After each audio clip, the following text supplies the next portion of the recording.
Good afternoon. Thank you for coming in today.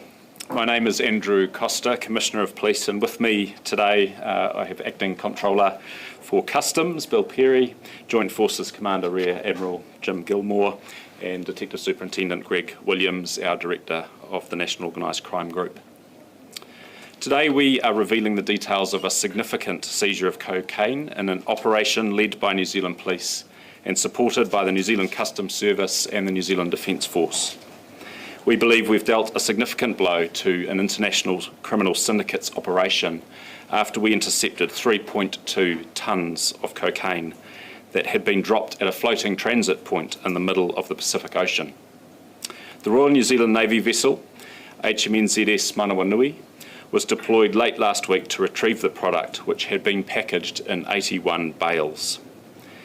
The nzherald Manawanui sailed for 6 days back to New Zealand, arriving into Auckland early yesterday morning, where the product under police escort was taken to a secure facility for examination, documenting and destruction. This is the largest find of illicit drugs by New Zealand agencies by some margin. We estimate the wholesale value of the drugs to be around $500 million, and we believe this was destined for the Australian market. We believe there was enough cocaine to service the Australian market for about 1 year, and this would be more than New Zealand would use in 30 years. No arrests have been made at this stage, but our staff, working with our partner agencies, continue to investigate the shipment. We have no doubt that a seizure of this scale lands a major financial blow to those involved in its trade, from producers to distributors. This demonstrates the high value of agencies working together in the fight against drugs. I want to acknowledge the support from our key partners, particularly NZDF and Customs, and note we have had additional support from international partners, including from the Five Eyes Law Enforcement Group. I want to acknowledge the National Organised Crime Group within Police, which is led by Detective Superintendent Greg Williams. I'm incredibly proud of what has been achieved here and the impact this will have on organised crime. We know that the distribution of any illicit drug causes a great amount of social harm, as well as negative health and financial implications for communities, especially drug users and their families. I'm happy to take questions, as we all will be, but first I will hand over to Acting Comptroller Bill Perry to say a few words, and then Rear Admiral Gilmore. Thank you, Commissioner. Can I start by saying that collaboration across agencies is a force multiplier. We could not have done it by ourselves, the police could not have done it by themselves, and the Defence Force couldn't have done it by themselves. It is a force multiplier. We have a huge coastline. We have a huge Pacific Ocean that surrounds our coastline, and for us, the maritime space that we're operating in is becoming more and more important to us as we progress over the years. The COVID response that all of our agencies have been dealing with has fundamentally changed some things up for us, in that it constricted air movements, it constricted some commercial movements. We see perhaps this is just an indication that the transnational organised crime groups are testing the market in different ways. So as agencies, we need to collaborate. I think that it's evidenced here today that when we do collaborate in the right space, we do get some phenomenal results. As the Commissioner has said, this is the largest interception in New Zealand's history of a particular commodity. It is concerning that last year's interceptions were in the vicinity of about 800 kilos of cocaine. You can see that this is well tops that, but it is an unfortunate thing that methamphetamine for us is still the major drug that we are significantly worried about. I think I might finish with that at the moment and hand to Jim. Thank you, Bill. Thank you, Commissioner. Good afternoon. The New Zealand Defence Force is very pleased to be part of this collaborative effort alongside our partner government agencies, New Zealand Police, New Zealand Customs Service, and others.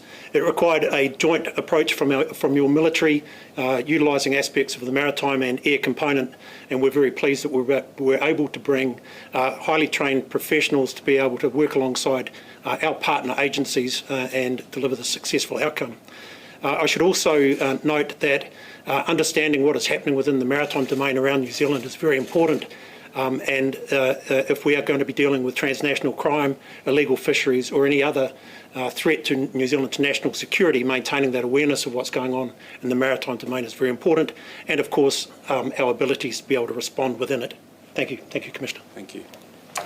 We're now happy to take any questions. Detective Superintendent Williams will speak to the more operational details. So, can you tell us more about this floating transit point? What do they look like? So basically, So basically, cocaine floats, in essence, but it's basically set up into nets. You're going to see some images of it that we've got to release to you. They're set up in nets with flotation devices, and the aim is for them to sit there, and then at some point someone's going to come and get it. In essence, it's not uncommon. Those typology is not uncommon. In recent times, for instance, there's been cocaine wash up in Tonga. You might recall that. That's the same sort of typology stuff. So the methodology here is well known across the world in terms of small ships coming, putting the product into the water, and then shore party boats coming to actually get it. Whereabouts was the floating craft in relation to a sort of jurisdictional area? 6 days sailing northeast of New Zealand was where it was placed. So it's quite a way out. So still within New Zealand waters? No, in international waters. So any sort of prosecution jurisdictionally, if arrests were made, etc., how does that work? Yeah, so it hasn't arrived in any country per se, but obviously there's an intent that's come probably out of South America, likely out of Ecuador, which is often where we see it coming. So at the moment, we're obviously working pretty hard with our international partners to understand who's behind this. We can't really go into the detail of that for obvious reasons, but we're obviously aware of that. I think one of the key things here about this too is, as we're saying, we have a massive expansion recently across the world in terms of our police liaison officers' roles, and also with customs as well. So one of the key ones we have actually is up into LA, which means that now we're working with international partners like the US and into South America, right down there. Our LOs are going right down to South America, so we have a good sense of what the cartels are doing and the typology work and the operational stuff. We work extremely close with DEA, who are now here in New Zealand, and other agencies. So I think that gives us a really good understanding, in essence, of the typologies and the tradecraft and that sort of stuff. And that's really critical to the work that we need to do along with customs and, again, with defence and disrupting the flow of these drugs into our communities. So how exactly did it come to your attention? We're not commenting on that. Can you talk us through when you found the 3.2 tonnes of cocaine? Did you find it just floating in the water, or did you intercept a vessel? No, it's floating in the water. Right, and yeah. How did you know that? We're not commenting. How long would it have been there for? Not long. So it's not been there long. So yeah, but again, we can't comment at the point on that sort of stuff. Is that a higher traffic area? Would you know the? No, that was actually out in quite a interesting place in terms of where it was. But again, like I said, we've seen stuff up in the islands being put in the sea. The currents move stuff around quite a bit too, so we understand that. I think the other point here to stress too is how this kind of works is, if you imagine at this sort of level, you've got a reasonable investment from someone wanting to purchase 3.24 tonnes. They've got to kind of come up with some money first. They've got to come up with transportation costs. This is a significant disruption to transnational crime groups in terms of the loss of the value of the sale of this product and the harm, obviously into communities. This will have a massive impact across those communities, right back to the supply line, right back to those people producing this in Colombia. You mentioned there were trackers on the nets, or one of you did, but is there any way of being able to trace back where those trackers came from? Again, we haven't made any comment about trackers at all, but we all I can say is operationally, and the key focus now is to try and identify internationally those people responsible. And, you know, it's not uncommon too. The other amazing thing I think for us is that we've got incredible outreach across the world. So we've identified a number of big players across the world that have impacted on New Zealand and actually gone and extradited them back to hold them accountable in New Zealand. So we have no issue doing that. And that part of that too is actually that international partnership too, because we can work with our partners around that sort of, getting that sort of support around around achieving that. Andrew Costa, you said that the drugs were likely for the Australian market. What indications sort of gave that to you guys? So, well, basically it's pretty simple, right? New Zealand is not a cocaine market in essence. We consume at the moment about 1.7 kilos a week, and that's increased dramatically probably in the last sort of half a year. And that's because we do have international crime groups trying to drive up the market in New Zealand. You know, the prices here are high compared to, say, the US, so that's why they bring it here. But, you know, we are tiny compared to the US, to Australia, right? So there's no way that 3.4 tonnes is coming here. You know, we do not stockpile here. We've run recent cases and have matters before the court now where the intent was to bring it potentially through New Zealand and transship into Australia, but Australia is the market down here for that amount. How did Australian authorities, how did they react to this news? They're exceptionally pleased that we've taken the step. I mean, and that's part of that key partnership between Australia and us and law enforcement in Australia. We work very closely with them on a broad range of crime types, including transnational crime. And again, I think, for them, fantastic. We've taken 3.4 tonnes out that's not hitting their markets, going to the transnational crimes and creating massive social harm in their communities. How does this compare to previous busts or operations? It's next level, really. What's the next closest? It's 700 kilograms, so it's roughly, it's more than 4 times as large as the previous largest. In the photos provided to media, there is a photo of a Batman symbol in clover. Can you just talk us through? Yeah, that's their trademark logos. So, the producers. So it's kind of like in the underworld. It's like, here's my mark. You can trust me. It's so you know who the trademark logo belongs to? Yeah. Do you know where the producers are? Well, we might be able to, but it's early days for that. It depends. They change them all the time. The stuff that turned up in Tonga, for instance, had a bull on it. So they change the logo all the time, but yeah. So why are you unable to tell us at the moment? Because it's early days. How difficult is it to destroy that much cocaine, and how do you go about that? It's incinerated. Where? We probably wouldn't comment on that. It's early days. Yeah, it's early. And the strategy with, floating it, you've said that's not unusual. Is there any trend to suggest that it's becoming more common, and why? I think you've got to understand, as Bill's alluded to here, there's multiple ways in which organised crime will want to get its product into our country. They want to fly it in on planes. They want to bring it in the mail. They want to bring it in on small craft. Sometimes they carry it in suitcases. So there's multiple ways in which they attempt to get products into the country, and this is just one of those ways. And it's probably the biggest way in which cocaine is transshipped around the world is in containers. Again, Europe is probably the biggest market, but out this way too, because of our coastal, the large coast that we have, and the same for Australia, then small craft attempts are viable for them. They'll have a go, definitely have a go. Would GCSB or any other agencies involved in the operation? We don't comment on any of our operational stuff. Commissioner, you mentioned Five Eyes involvement. Can you just expand on that a little bit more for us, please? Obviously, just in front of the microphone, sorry. Any time our investigations touch other countries in the region, we're able to call on those networks. As Greg said, we've got an extensive liaison officer network, but so have our partners, and we share information, we share investigation activity. So whilst we won't go into the detail of exactly where that sits here, there is a free flow of support between ourselves and the countries involved in the Five Eyes group. And this operation was initiated in December 2022, and you said it arrived in Auckland yesterday. When did you guys find it? Like, do you have a date for that? There's probably in the detail we 6 wouldn't days comment ago. on. Six and a half days ago. Yeah. And it's taken 6 days to get to Auckland? Yeah. Can I just clarify, if the product wasn't destined for New Zealand and it wasn't found in New Zealand waters, why New Zealand is leading this operation?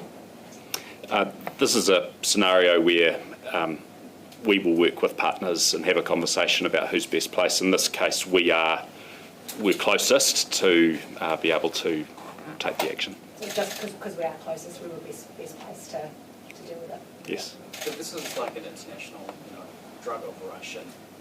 Can anyone actually, or will anyone actually be held accountable for it? It's a wait and see, but what we do know from what we've demonstrated in the past is we have an increasing reach into other countries and are able to bring about prosecutions even though people feel safe where they are. So we would be optimistic of our ability to get a result there. Can you talk us through the challenges you now face in terms of wanting to have an arrest? What challenges do you face going forward in being able to do that? As with any offence, you need to be able to prove who was involved, what their intent was, and we need to be able to demonstrate jurisdiction. Of course, all of those things are at play in this one. We know, though, that we're able to work pretty effectively within New Zealand law and with our partner countries to be able to bring people to justice. Do you have any idea in terms of numbers, how many staff were involved in this operation? A number across many agencies. Yeah. Given no arrests were made, how big of a win is this really for police? It's intercepting what would be 30 years worth of cocaine supply in New Zealand and a year's worth in Australia is a huge result. We have a method of calculating social harm and on the New Zealand calculation for this, if this was coming into New Zealand communities, $9.5 billion worth of social harm from drugs of this quantity. So it's massive, even without prosecutions, although we will still be pursuing those as well. Could you just reiterate, just how big this will be for your Aussie counterpart? This is a win for them too, right? It's quite unusual to have a year's worth of supply in a single shipment, if indeed it was destined for the Australian market. That would have had a massive impact in terms of increasing the availability of product in Australia, and of course it's always the goal of organised crime groups to increase the market through supply and by making it available cheaper. So this will be significant for them as well. While it's obviously a real win to have this amount of cocaine taken out of the market, what concerns do police then have about what that might be replaced with in terms of more harmful substances? Look, this is a constant battle, clearly, going after people who are supplying illicit drugs. Cocaine is a Class A controlled drug, so it's categorised as the highest level of harm alongside methamphetamine, heroin, etc. In terms of